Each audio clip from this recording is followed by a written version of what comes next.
this is your friend Skeletangent. Today we're going to be talking about my latest addiction, Danganronpa. Well, screw it.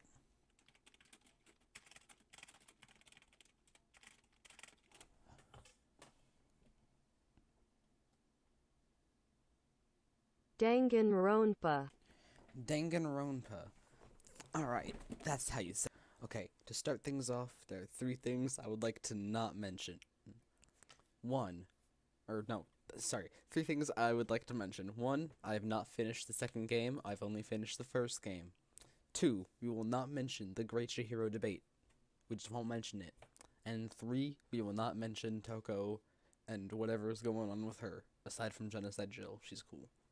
Alright, also, extreme spoilers ahead. I basically spoil the entire story in the first 3 seconds, alright? You've been warned. Anyways, with that out of the way, now to get on to the video. Danganronpa, Trigger Happy Havoc, is a great game if you like murder mysteries, dystopian games, and evil bear robots. The plot twist at the end was honestly crazy. It may be the only way everything could have worked, but they haven't clarified how they take the memories away, and I don't like that. Anyways, but Junko, main villain, both disturbing and kinda silly, cause she's just a silly little lad who wants the whole world to be in a pit of despair, but also she's manipulative and a murderer.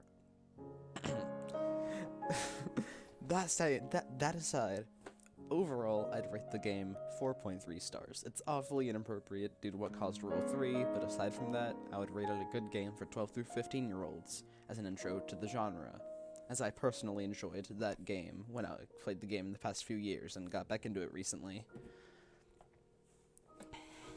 Overall, story is pretty good. World ends, prodigy students lock themselves in the school to survive, lose their memories after the teachers die, and let the psychopath student take over, putting her friends in a murder game after letting her twin sister sacrifice herself, then the psychopath girl willingly kills herself.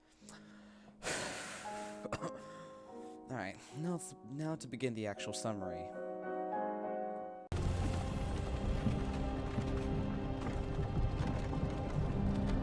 Hey, you. You're finally awake. Nah, I'm just joking. You are some random kid in a random family in a random town in a random region of which is presumably Japan.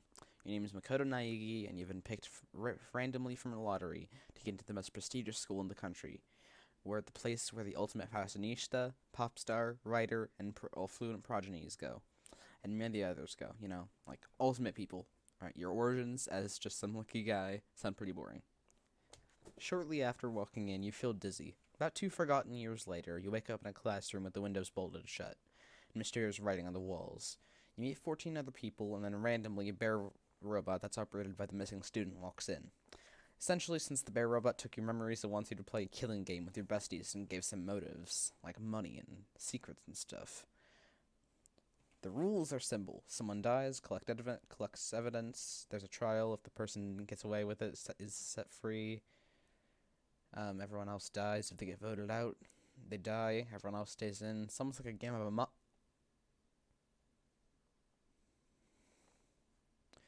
After 3 rounds of murder, silly moments, and mysteries, the buff girl turns out to be a spy and kills herself in guilt. Her bestie, the Hugh swimmer, gets sad, and the next day a random body appears. Of course, it's a reused body from before that the student operating the bear robot put there to confuse everyone into killing you, or you're killing your goth Teddy Sharma girlfriend. After you get killed, an AI made by Chihiro saves you from being crushed, making you fall, then Kyoko saves you, and you two use her sledgehammer skills to trick the bear robot into letting you finish the mystery. And you get the bear robot to reveal its Junko, and you kind of go full psychopath mode. Then you find out the world ended, and you give your friends hope to escape the school and save the world. Well, that's just how it works.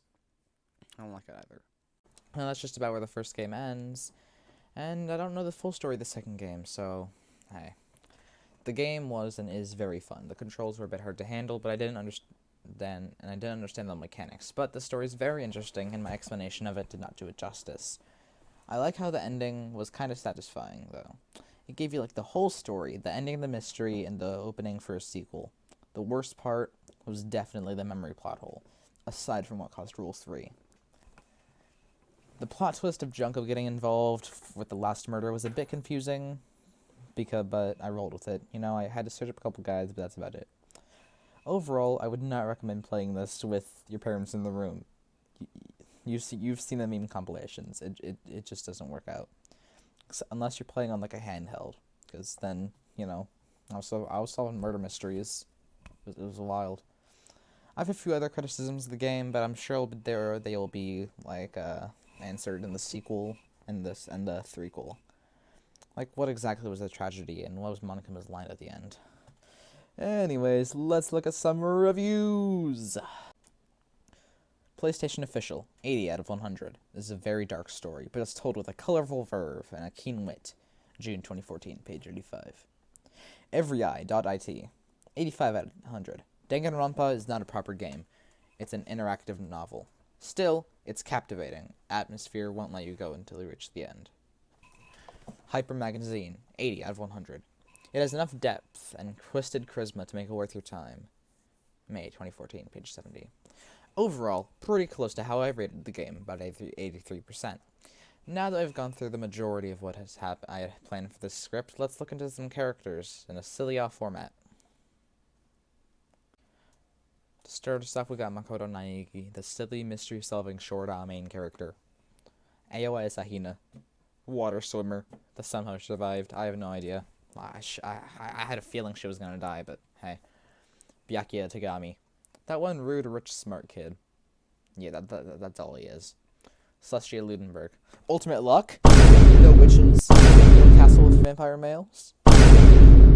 Chihiro Fujisaki.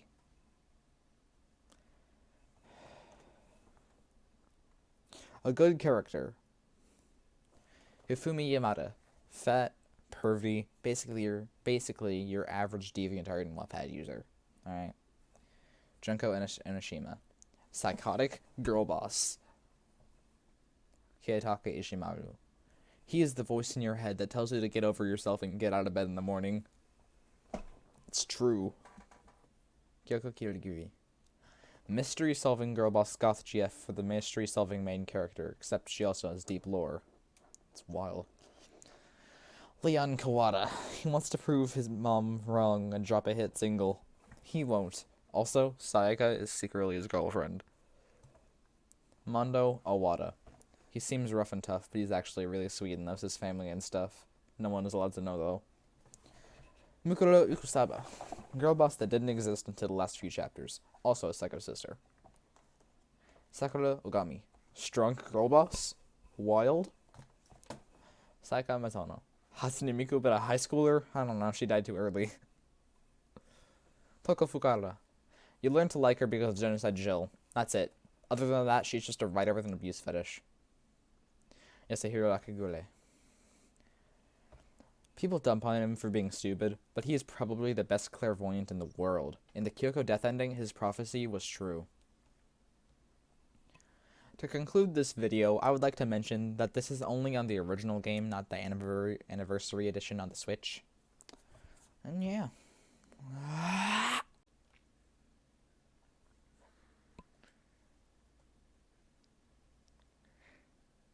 Jeez, this took a week to write.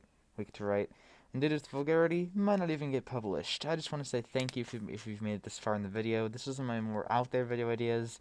And I barely get watch time to begin with, so the fact that you're here right now is pretty amazing. Anyways, please subscribe. Don't forget the... I'm not even gonna do it. This has been your friend Skeletangent, and adieu. Man, can't even... I wonder what happened to the rest of the tower in this. Guess I'll find out later.